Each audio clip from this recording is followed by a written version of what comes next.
Jau 2 mėnesius Seimo nurodymų sodų bendrijų kelius pavesta prižiūrėti savivaldybėms, tačiau valdininkai kratosi atsakomybės už sodus.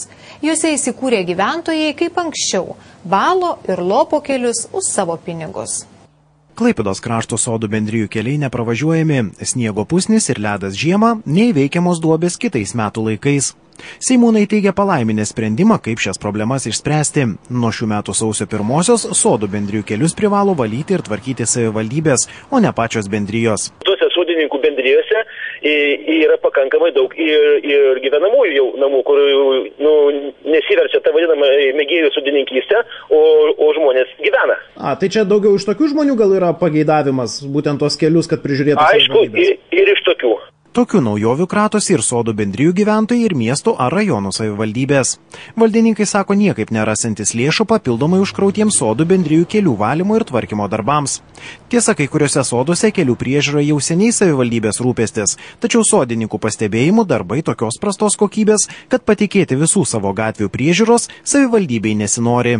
Jie irgi turi didelių objektų, jie praktiškai nelabai pajėgus yra, kaip sakant, apimti tą visą darbą. Tai dėl ko viskas susidaro tos kliūtis. Ir šiandien žmonės, kaip sakant, įdomaujasi, kaip iš tikrųjų tie keliai nevalimi. Ar čia mūsų keliai, ar ne mūsų. Jie kreipiasi pirmininkai ir reikalauja. Pirmininkai, kodėl keliai nevalyti, o tie keliai praktiškai būna kitą kartą ir ne mūsų.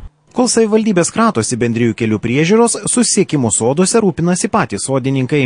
Kai kuriuose bendrijose keliai valomi ir lopomi pačių sodininkų pinigais. Taip sodininkai sako galintis nusisamdyti žymiai geriau dirbsiančias įmonės ir darbus susiplanuoti, taip kaip jiems tinka. Mes esam nemažai investavę, mes rinkdavom po 30 litų vien kelio remontui. Ir pildavom žvyrą, nes buvo labai prastos būklės tas kelias.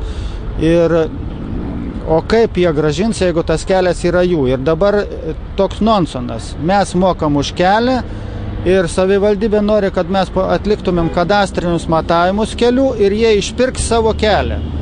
Tai aš neįsivaizduoju, kaip čia kažkaip, daug pas mus komedijų Lietuvoje ir čia viena iš jų. Daugelį bendrijų kelių savo lėšomis vis dar prižiūrinti sodininkai nuogąstauja, daug metų mokėjo ir kelių mokestį. Apleistomis gatvėmis nesirūpinančios savivaldybės nesiskubino sodininkų nuo jo atleisti. Jis bendrijų gyventojams panaikintas tik pernai.